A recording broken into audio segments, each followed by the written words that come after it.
Je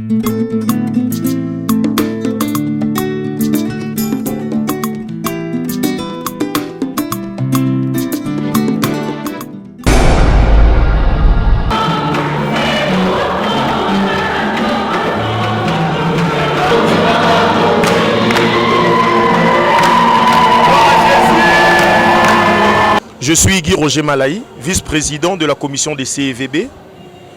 En cette journée, nous sommes jeudi saint, c'est parmi les Triduum pascal. En ce jour, nous sommes en train de voir le Christ qui s'est manifesté en nous, en se montrant serviteur de ses disciples. Et il nous dit en ce jour que nous devons être serviteurs de toutes les personnes qu'on aime bien. Allez-y comprendre une personne qu'on a l'habitude d'appeler maître, qui se permet de laver ses disciples les pieds.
Ça c'est grand.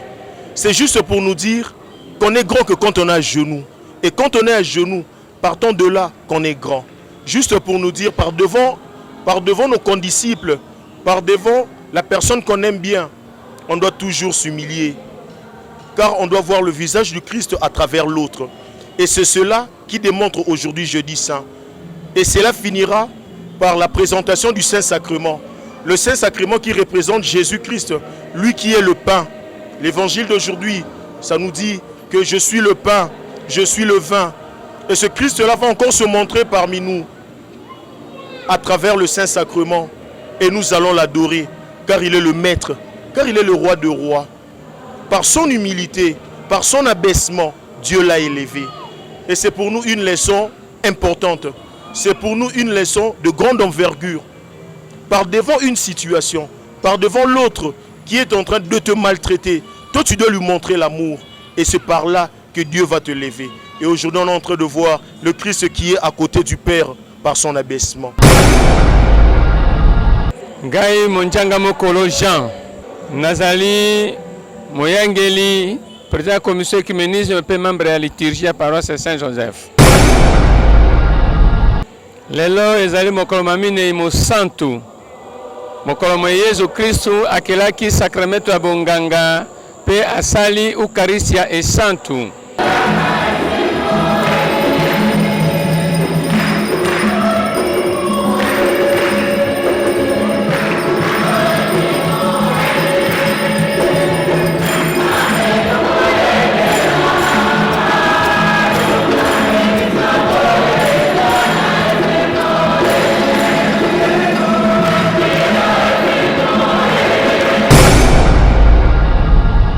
Na occasion wana ezali nga enene o Ecclesia Catholique mokili mobimba baso bazana bienga sika bazali kosambela pa kokomisa Nzambe na maso Yesu Kristo asalaki pa lokumu la Nzambe okati ya mokili.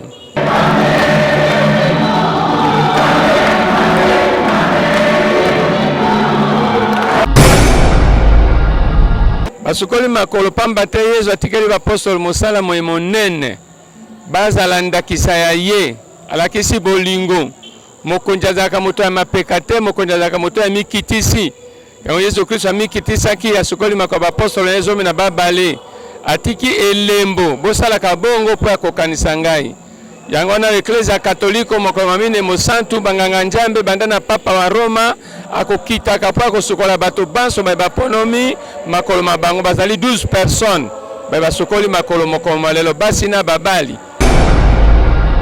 Kombola ngai mama Mbombo Suzanne naza mo Kristu ya paroisse Saint-Joseph naza mama katekisi naza lectrice naza mama moyembi dirigeante.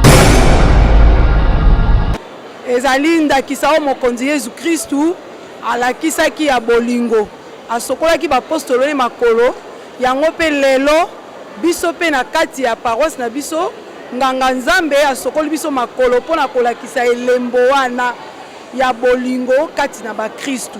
Ezali lokola ndenge basokolaki bapostolo zomi na mibale nepe basokoli pe biso lelo ba Kristu zomi na mibale makolo pona elembo ya bolingo mobeko monene. En tout cas na ndenge na nga moko na moni ko mikitisa wana lolenge mokonzi ye moko mikitisaki mpo batei biso yango pe na mateya bo mikitisi Yesu Kristo amikitisaki liboso ya bato na ye yango pe nganga Nzambe asali yango mpona kolakisa biso ke esengeli biso pe tozala na komikitisa wana epai ya baninga epai ya bandeko donc elembo ya bolingo yango wana. Ngai mama Marthe Matombe nazali moko abangage awa na paroisse Saint-Joseph. Lelo ezali moko mwa esengo pona ngai pamba te namoni penza na koti na linie ya bapostolo. Alors tango babani kosukolanga makolo nayokaki lolenge nayoki na sa motema esengo lekaki pamba te ngai pe na koti na linie ya bapostolo. Ezali ndenge bate biso balobi ndenge basali biso lelo biso pe tosala bongo epai ya baninga pe ntango nganga Nzambe asimbi lokolo na nga atie mai apangwisi na eswi abeze lokolo na ngai na mituni na bi ngai nde nani pamba te nganga Nzambe boye ye azali kopresente bongo misa azali président na kati na misa abeze lokolo na ngai lelo asokola nga makolo epesi ngai esengo pe na moni te ya solo nakomi mpenza apostolo ya solo mokoma lelo. Moi, ce frère Kina Nono, je suis paroissien de paroisse Saint-Joseph et je suis aussi engagé présent de la chorale à Montréjoie et je suis membre du renouveau charismatique Saint-Joseph. Signe aussi lelo la kisibiso signe ya bolingo ndenge babila biso te mobeko monene ya bana banzambe bana ya tata moko tolingana elingo pesa biso exemple ya kotinda biso tokende bisika nyonso tolinga moto nyonso tosala basali esika oza mokonzi ozala mokonzi po ya bato oyo oza kosalela bango kozala mokonzi te po ozala likolo ya baoyo oza mokonzi na bango zala vraiment mosala na service nyonso na eklezia to esika tosalaka na misala tozala bato oyo tokozala basali oyo kopesa bato na biso mikumba ya minene te wana mpenza message ya malamu oyo Kristo apesi biso na mokolo lelo tozala basali ya solo. Nanga Flore Tundu nazali dirigeante na kati ya chorale Réveil de Jeunes chorale oyo tiko prester sikoyo.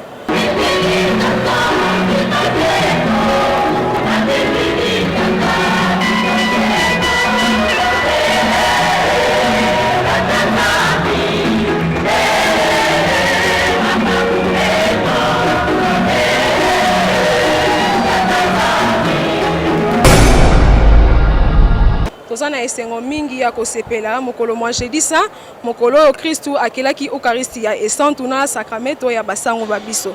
Lelo basango babiso basepeli mokolo eza lokola anniversaire na bango basepeli mokolo ya anniversaire na bango misa maleki malamu na esengo nyonso ba Kristu nyonso tosambeli malamu.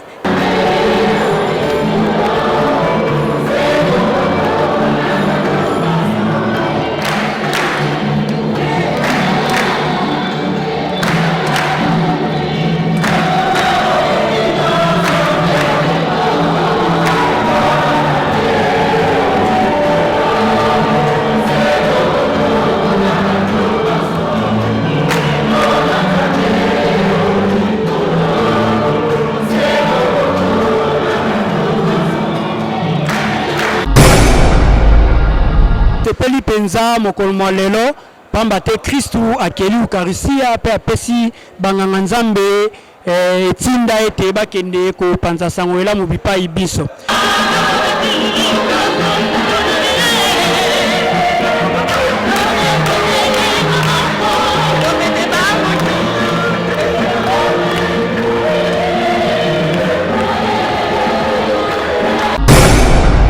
Moi, je suis Eric Boulaboula Chabani. Je suis le secrétaire de la commission de la liturgie.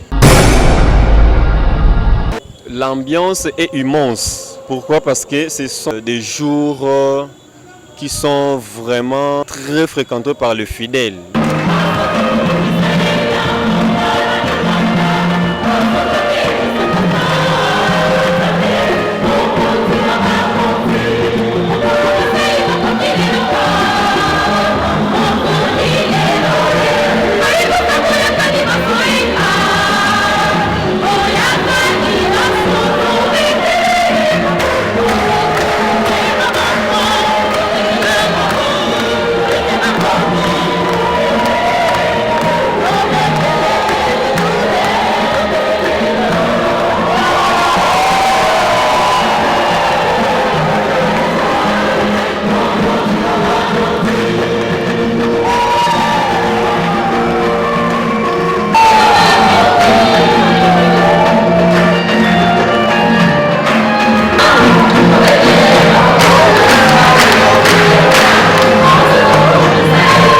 Il y a des fidèles qui entrent seulement pendant la semaine sainte. La semaine sainte, voilà, raison pour laquelle vous voyez les nombres même. C'est différemment même par le jour de dimanche. Ngai ndeko Sami Jean-Claude, nazali paroissien à Saint-Joseph. Lelo tozali na milulu ya jeudi saint mokolo Yesu Kristo asukolaki ba apostolo makolo.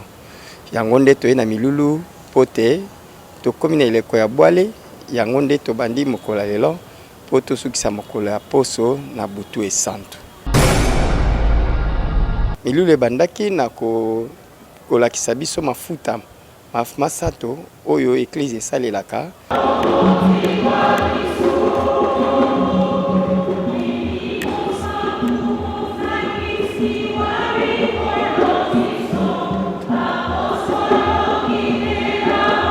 Pesima tokoti po ya koyamba nganga Nzambe na basalisi misa.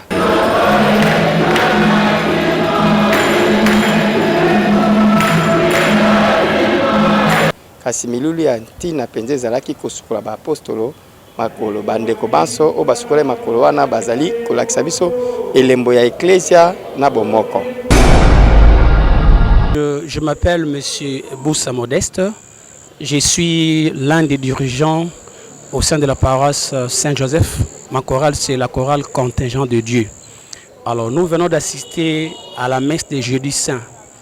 La messe de Jeudi Saint, selon l'Église Notre Mère, c'est une messe au cours de laquelle le Seigneur Jésus-Christ nous apprend le commandement de l'amour.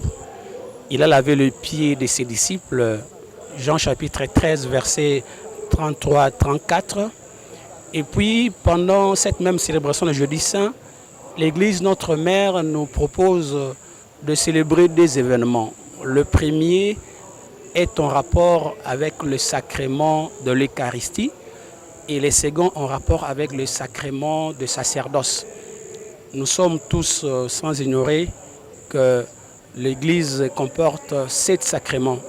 Et parmi les 7, le 2 se fête aujourd'hui. Le jeudi saint, le soir où le Christ était livré, c'est ce jour-là qu'il a institué les 2 sacrements, l'Eucharistie et le sacrement de sacerdoce. Oui, beaucoup de gens se posent la question, mais Jésus-Christ est déjà mort, ça fait plusieurs années, plus de 2 siècles. Mais nous faisons cela pour respecter l'exigence qu'il avait dit lui-même. Il a dit, vous ferez ceci en mémoire de moi. Voilà pourquoi l'Église Notre Mère nous instruit de le faire chaque jour. Et vous avez vécu vous-même à la messe comment est-ce que le prêtre, dans son homélie, il nous a montré l'importance du sacerdoce, l'importance de l'Eucharistie. Et enfin, il a dit que et le sacerdoce et l'Eucharistie se résument par le commandement de l'amour. Les 10 commandements ne se résument qu'en 2, l'amour de Dieu et l'amour de l'homme. Et aujourd'hui, Jésus-Christ nous a montré l'amour de l'homme. Dieu qui était Dieu dans sa divinité, il a préféré descendre pour se rejoindre à l'homme et montrer à l'homme l'amour. C'est ainsi qu'il a lavé le pied de ses disciples. Il nous a dit que nous aussi, nous puissions le faire pour que les autres sachent que nous sommes réellement ses disciples. Nous voulons profiter de votre micro à RTNC pour présenter, souhaiter bonne fête de Jeudi Saint à tous les prêtres du monde entier, à notre curé, l'abbé Noël et son équipe, ainsi qu'à tous les prêtres du monde, et aussi une bonne et heureuse fête de Pâques à vous tous.